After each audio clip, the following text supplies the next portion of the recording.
नाही थोडेफार तुम्ही ज्या ठिकाणी काम करायला जाता तिथे एक तर तुम्ही नवीन असता म्हणजे जळगावला काय आपण शहरी जेव्हा पहिल्यापासून आपण त्या एका शहरात राहतो ना आपल्याला माहिती असतं की हे असं आहे. लहानपण आपण तसं वाढतो ना. शेवटी जन्म घेण्यापेक्षा सुद्धा आपण जेव्हा जिथे वाढतो ना ते संस्कार जास्त असतात आपल्यावर. पण जर तिथे आपण राहिलोच नाही त्या शहरामध्ये आपल्याला त्या शहराची माहितीच नाही आणि आपण अशा ठिकाणून राहून आलोय जिथे सगळं अगदी आपलेपणा आणि सगळे घरचीच लोक ह्याच्यातनं तुम्ही जेव्हा त्या बाहेर पडता आणि मग तुम्हाला जग कळायला लागतं ओ अच्छा असं आहे का ओ बापरे हे जेव्हा तुम्हाला कळायला लागतं ना तेव्हा तुम्ही अचानक स्वतःला हे करून घेता.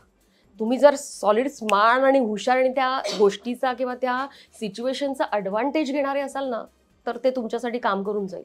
पण अदरवाईज तुम्हाला मग स्वतःला त्या शेलमध्ये घालायला लागेल की नाही आपल्यासाठी नाही आहे.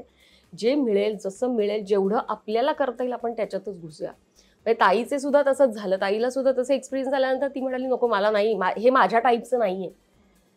पण मी तिथून हारले. मी थोडीशी फायटर आहे. मी ना मला जसं काही सिच्युएशन आली ना की मी डाऊन नाही होत म्हणजे होते माणूस म्हणून डेफिनेटली कुठेतरी आपल्याला वाटतं की आपल्याला अरे असं का होतं आपल्या बाबतीत. सो रडूही येतं. पण त्यातनं काय मार्ग काढायचा आणि परत कसं उभं राहायचं आणि ह्याच्यासाठी जर मला कोणी गाईड करणारं भेटलं समोरून तर मी माझं पूर्ण 100% तिथे लावते आणि मी ते कम्प्लीट केल्याशिवाय सोडतच नाही ती गोष्ट. त्याचं फळ मिळेल की नाही हा भाग वेगळा. तो कधी कधी ते मिळतही नाही कारण तुमचे ग्रहच तसे असतात की तुम्हाला ते मिळणं कठीणच आहे. पण तुम्ही ते गिव्हअप नाही करायला पाहिजे. तुम्ही करा ते कम्प्लीट. तुम्ही तुमचं काम करा ना. तुम्हाला काय करायचं रेमेडीज दिल्या आहेत ना समोरच्यानी त्या करा पूर्णपणे. त्या कम्प्लीट केल्यानंतर देव बघेल. द्यायचं असेल नाही असेल तुम्ही तुमची मेहनत पूर्ण दिलीत ना ते फळ मिळेल तर मिळायचं ते मग मिळेल. तुम्हाला तर बरं वाटतं मी घेतलेत माझ्यासाठी पण मला नाही अशा सिच्युएशनमध्ये राहायचं. मी नाही रडत बसणार. मी उभी राहणार. सो मी थोडीशी फायटर आहे.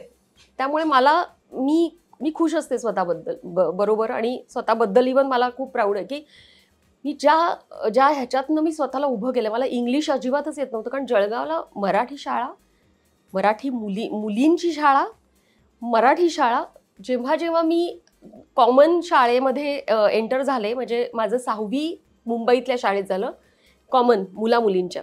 तिथेही मला थोडेसे मुलांनी त्रास दिला.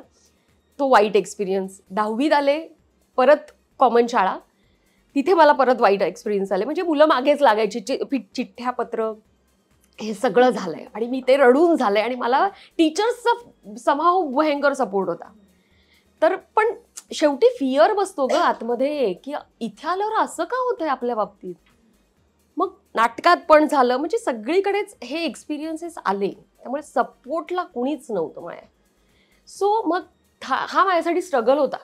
मला लोकांना कसं होतं कामं मिळवायचा एक स्ट्रगल असतो बघ तसं मला कामं मिळवण्याचा स्ट्रगल नव्हता.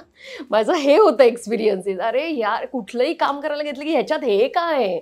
एक खुली मैत्री किंवा खुलं हे की करा ना एखाद्याला मदत करा ना एखाद्याला फुकटचं गाईड का तुम्ही त्या एखाद्याला पुढे आणू नाही शकत. सो मग मी त्याच्यातनं ना मी फक्त काम करत राहिले. मी ना माझं स्वतःचं मार्केटिंग बघितलं. म्हणजे मला कोणाला असं सांगायलाही जीवावर यायचं की माझं नाव द्या आलं हां तुम्ही पेपरमध्ये मी इथे ह्या नाटकात जर काम केलं किंवा या सिरियलमध्ये. मला असं नाही आवडत कारण तुम्ही ओळखा ना माझी पोटेन्शियल माझं कॅपॅबिलिटी. 3च माणसं आहेत नाटकामध्ये. तुम्ही त्याच्या आधीच्या कॅरेक्टरला देत होतात ना मग आताही द्या कारण मी तिची रिप्लेसमेंट करतेय. मग तिचं नाव देत होतात मग आता तुम्हाला काय प्रिंटमध्ये जे काही छापलं जाते नंबर्समध्ये जास्त पडतो का पैसा की तुम्ही आता माझं नाव देणं बंद केलं. मला असं वाटलं ओके काही प्रयोग असतील काही प्रयोग मी प्रूव्ह केल्यानंतर ॲक्च्युली मी पहिलंच प्रूव्ह केलं होतं पण मला असं वाटलं देतील चल जाऊ दे. नाही नव्हतेच देत. म्हटलं ठीक आहे आहेच आहे पण कारण मला नाही भीक मागायला मला नाव द्या ना माझं. हे मी का करू. मला माहिती आहे मी किती केपेबल आहे मी किती पोटेन्शियल. मी तुमचं नाटक चालवते. तुम्ही ग्रेटफुल असलं पाहिजे की कोणीतरी हिच्याऐवजी करतं रिप्लेसमेंट म्हणून आणि ती मुलगी अप्रतिम काम करते. तुम्ही स्वतःहून ते नाव द्यायला पाहिजेत. बरं मी असं म्हणते का आणि लिहा नाव द्या. जोघांचं देत आहे ना मग तिसरीचं पण द्या. आम्ही तिघंच होत नाटकात. पण ही अशी माणसं मला खूप सगळीकडे भेटली. पण मी विचारच केला नाही या गोष्टीचा. म्हटलं आपण फक्त काम करायचं. मराठी मनोरंजन सृष्टीमधील मालिका, चित्रपट, नाटक तसेच कलाकारांबद्दलच्या नवीन अपडेट्स जाणून घेण्यासाठी नक्की सबस्क्राईब करा इट्स मज्जा मराठी या आपल्या नवीन यूट्यूब चॅनलला.